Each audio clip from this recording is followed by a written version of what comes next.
নমস্কার বন্ধুরা, আপনাদের সবাইকে রেইন হেলথ কেয়ার ইউটিউব চ্যানেলে স্বাগত জানাই। আজকের আমার আলোচ্য বিষয় হলো এন্টার্ক সুথ আই অয়েনমেন্ট। এটা কেন ব্যবহার করা হয়, এর কী কী সাইড এফেক্টস রয়েছে সেগুলো নিয়ে আজকের এই ভিডিওতে আমরা ডিটেলসে আলোচনা করব। তাহলে প্রথমে আসছি যে এন্টোড ফার্মাসিউটিক্যালের বানানো একটা প্রোডাক্ট এন্টার্ক সুথ আই অয়েনমেন্ট, যার কম্পোজিশনের কথা যদি বলি তাহলে এতে থাকে ট্যাক্রোলিমাস 0.03% ওয়েট ভলিউমে, ঠিক আছে। তাহলে এই যে ট্যাক্রোলিমাস, এটা কিন্তু এক্সিমাতে ব্যবহার করা হয়, মানে আমাদের স্কিনে অ্যালার্জি হলে বা স্কিনে যে এক্সিমা দেখা যায় তার ক্ষেত্রে ট্রিটমেন্টে আমরা ব্যবহার করে থাকি। ঠিক সেই রকমভাবেই আমরা চোখের ক্ষেত্রেও এই ট্যাক্রোলিমাস আই অয়েনমেন্ট বা অপথ্যালমিক অয়েনমেন্ট ব্যবহার করে থাকি, যেটা এন্টার্ক সুথ আই অয়েনমেন্ট নামে মার্কেটে অ্যাভেলেবেল রয়েছে। তাহলে এটা কোন কোন ক্ষেত্রে আমরা ব্যবহার করে থাকি? প্রথমত এই ওষুধটি আমরা অ্যালার্জিক কনজাংটিভাইটিস মানে চোখে অ্যালার্জির ক্ষেত্রে ব্যবহার করে থাকি। আমি প্রথমেই বলেছি যে আমরা আমাদের স্কিনের অ্যালার্জির ক্ষেত্রে এই ট্যাক্রোলিমাস অয়েনমেন্ট ব্যবহার করে থাকি, ঠিক সেই রকমভাবেই এই আই অয়েনমেন্টটা আমরা চোখের অ্যালার্জির ক্ষেত্রে বা অ্যালার্জিক কনজাংটিভাইটিসের ক্ষেত্রে ব্যবহার করে থাকি।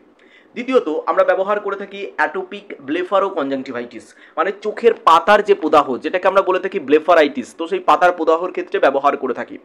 দেন ভার্নাল কেরাটো কনজাংটিভাইটিস, যেটাকে আমরা বলে থাকি VKC, তো ভার্নাল কেরাটো কনজাংটিভাইটিস, যেটা ঋতু পরিবর্তনের সঙ্গে সঙ্গে যেটাকে আমরা বলে থাকি সিজনাল অ্যালার্জি, তাহলে সেই ক্ষেত্রে আমরা VKC যখন সিভিয়ার স্টেজে চলে যাচ্ছে তখন কিন্তু আমরা এই ট্যাক্রোলিমাস অপথ্যালমিক অয়েনমেন্ট ব্যবহার করে থাকি। দেন আমরা ব্যবহার করে থাকি জায়েন্ট প্যাপিলারি কনজাংটিভাইটিস, যখন জায়েন্ট প্যাপিলারি কনজাংটিভাইটিস হয় তখন ব্যবহার করে থাকি। তাহলে এই ওষুধটি আমরা দেখা যাচ্ছে অ্যালার্জি যখন সিভিয়ার স্টেজে থাকছে, চোখের অ্যালার্জি যখন দেখছি স্টেরয়েডের দ্বারাও সারছে না, অ্যান্টিহিস্টামিনের দ্বারাও সারছে না, তখন আমরা এই ট্যাক্রোলিমাস আই অয়েনমেন্ট ব্যবহার করে থাকি। চোখের চুলকানি ভাব কমাতে, চোখের লাল ভাব কমাতে, এইগুলো কমাতে আমরা ব্যবহার করে থাকি।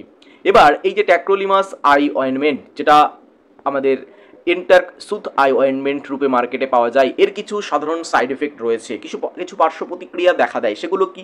প্রথমত চোখে জ্বালা জ্বালা ভাব করতে পারে, মানে বার্নিং সেন্সেশন একটা থাকতে পারে, চোখে ফরেন বডি সেন্সেশন হতে পারে, মানে চোখে বাদো বাদো ভাব একটা থাকতে পারে, এবং অনেক সময় এই অয়েনমেন্ট দিলে আমরা দেখেছি যে দৃষ্টি ঝাপসা লাগে, যেহেতু অয়েনমেন্টটা খুব গাঢ় হয়, সেটা চোখের উপর একটা লেয়ার তৈরি করে, তো সেই ক্ষেত্রে দেখা যাচ্ছে যে একটা ঝাপসা ভাব থেকে থাকে।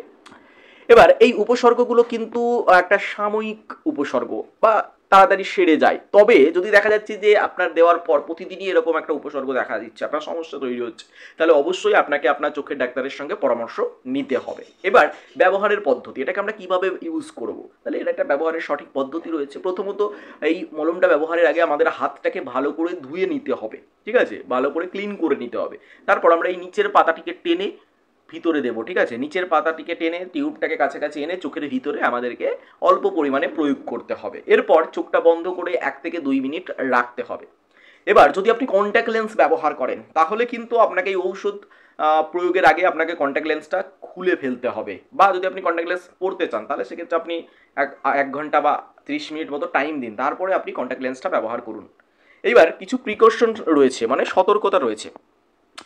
কি সতর্কতা রয়েছে? বলছে যে ওষুধের টিউবের টিপ চোখ বা অন্য কোনো পৃষ্ঠের সাথে স্পর্শ করানো যাবে না, মানে টিউবের যে টিপটা, মানে যে মাথাটা একদম যেটা থেকে মলমটা বেরোচ্ছে, সেই জায়গাটা আপনার যে কোনো জায়গায় স্পর্শ করানো যাবে না, এমনকি চোখেও স্পর্শ করানো যাবে না, এতে সংক্রমণের ঝুঁকি বেড়ে যেতে পারে।